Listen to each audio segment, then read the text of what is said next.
गरियाबंद से खबर आपको बताते हैं। महासमुंद के बाद गरियाबंद में विवादित सवाल। चौथी कक्षा की परीक्षा में एक बार फिर से विवादित सवाल पूछा गया। प्रश्न में पूछा गया कुत्ते का नाम क्या था।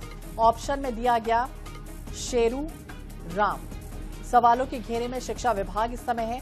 हिंदू संगठनों में बेहद भारी आक्रोश बना हुआ। इसके पहले आपको याद होगा इसी तरह का एक सवाल और पूछा गया था चौथी कक्षा में भी।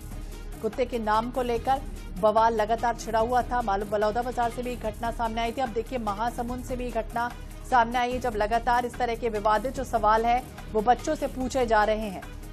हिंदू संगठनों ने विरोध दर्ज कराया है। धार्मिक भावना भड़काने का यह आरोप है। इस तरह से सवाल पूछा गया। महासमुंद के बाद गरियाबंद में भी इसी तरह का विवादित सवाल से जुड़ा है पूरा मामला है। तो चौथी कक्षा की परीक्षा में सवाल पूछा गया, कुत्ते के नाम से जुड़ा है पूरा मामला है। ऑप्शन में नाम दिया गया शेरू और फिर राम। तो एक के बाद एक इस तरह के सवाल पूछने का आखिरकार क्या मतलब है। जिस तरह की लगातार जानकारी मिल रही है, शिक्षा विभाग में हड़कंप मचा हुआ है। बार बार इस तरह के प्रश्न आखिरकार क्यों पूछे जा रहे हैं बच्चों से। तो लगातार ये पूरा मामला धार्मिक भावनाओं से जुड़ा हुआ है। हिंदू संगठनों में भारी आक्रोश है। महासमुंद में भी इसी तरह का सवाल पूछा गया था चौथी कक्षा में परीक्षा के दौरान, और अब ये पूरा विवाद देखिए महासमुंद से भी सामने आया है।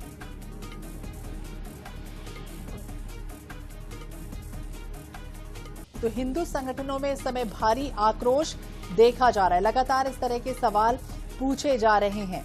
आखिरकार किसने इस तरह का कृत्य किया, फिलहाल पूरे मामले को लेकर तफ्तीश जारी है, लेकिन विवादित सवाल से जुड़ा ये पूरा मामला बताया गया है।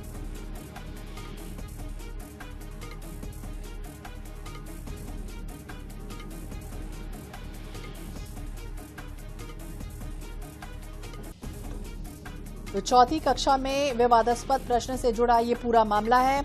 हालांकि जिला शिक्षा अधिकारी को संचालनालय ने पूरी तरह से दोषी भी बनाया था। जवाब भी मांगा गया था। संचालनालय के सवाल पर जीओ ने स्वीकार भी किया कि प्रश्न पत्र उनके द्वारा दिए गए प्रश्न की प्रति के अनुरूप मुद्रित नहीं था। तो महासमुंद से पूरा बवाल छिड़ा था और इसके बाद अब ये दूसरी बार फिर से सवाल इस तरह से पूछा जा रहा है। ऑप्शन में राम और शेरू का नाम दिया गया। तो सवाल ये था कि मोना के कुत्ते का क्या नाम है। 4 विकल्प दिए गए। धार्मिक भावनाओं को ठेस पहुंचाने वाला इसे बताया गया। हिंदू परिषद की तरफ से लगातार कार्रवाई की जाए। जिला शिक्षा अधिकारी से भी 2 बार परीक्षा तिथियों में संशोधन की वजह से हालांकि उन्होंने अपनी दलील दी। अश्वनी सिन्हा ज्यादा जानकारी के लिए हमारे सहयोगी हमारे साथ जुड़ गए। अश्वनी, क्या ये पूरा मामला महासमुंद के बाद अब गरियाबंद में भी इस तरह का सवाल पूछने का आखिरकार क्या मकसद है और क्या बताना चाहता है शिक्षा विभाग इस तरह से? जी देखिए, तो एक निश्चित तौर पर एक बड़ी लापरवाही है। जिस तरह से हिंदू धर्म में भगवान राम को पूजे जाते हैं और उसी पर जो है जिस तरह से पेपर जो क्वेश्चन पेपर है उसमें भगवान राम के जो नाम है उसको सम्मिलित किया गया है। साथ में जो पशु जो है उनके नाम के साथ में इस तरह से जो नाम को सम्मिलित किए जा रहे हैं, इसको लेकर के विश्व हिंदू परिषद के जो संगठन है वो लगातार इस तरह से और भी जो मामला है उसको लेकर के विरोध दर्ज किए गए थे। महासमुंद में इस तरह से घटना होने के बाद जो है अब ये दूसरी घटना है जो खेद जताना काफी नहीं। आखिरकार ये प्रश्न कौन बना रहा है, टीचर कौन है, शिक्षक कौन है, उसके खिलाफ कार्रवाई क्यों नहीं हो रही? आखिरकार ये किस तरह के सवाल पूछे जा रहे हैं?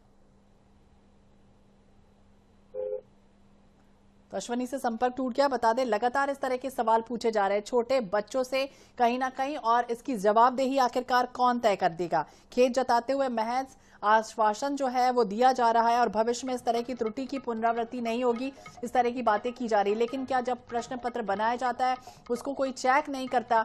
इस तरह के प्रश्न आखिरकार बच्चों के मन में क्यों डाले जा रहे हैं, बड़ा सवाल भी उठ रहा है। और हालांकि अब इस पूरे मामले को लेकर बजरंग दल हो या फिर हिंदू संगठन है लगातार विरोध भी जता रहा।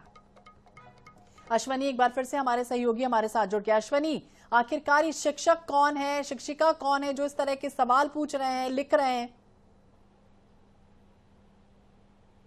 अश्वनी, आप सुन पा रहे हैं? जी